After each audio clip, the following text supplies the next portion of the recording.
सौरभ शिंदे फाउंडेशनच्या वतीने दहीहंडी उत्सव मोठ्या उत्साहात साजरा करण्यात आला। या कार्यक्रमाला विविध सिने कलाकारांसोबतच राज्याचे उपमुख्यमंत्री एकनाथ शिंदे, ठाणे जिल्ह्याचे खासदार नरेश म्हस्के यांच्यासह अनेक नेत्यांनी हजेरी लावली। यावेळी सर्वात पहिल्या थरावरील गोविंदाची काळजी म्हणून सुरक्षेच्या दृष्टीने सेफ्टी रोप लावण्यात आला होता। यामध्ये महिला गोपाळांनी देखील हजेरी लावत पारितोषिकांचा मान पटकावला।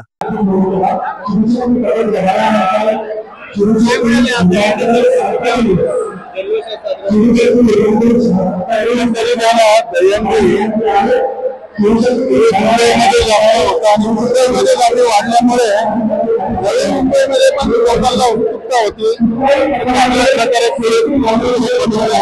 पुढच्या वेळेला या दहीहंडीमध्ये नवी मुंबईतील लोक 9 ते 10 लावू शकतात। अशा प्रकारे मुलाच्या मनामध्ये या इच्छा, या क्रीडा आणि याला प्रोत्साहन देण्याकरता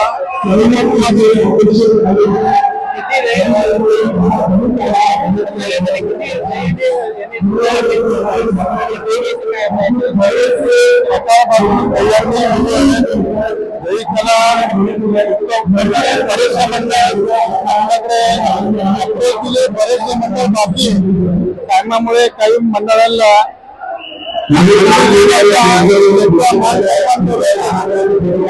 अमोल कांबळे, जनशक्ती, नवी मुंबई।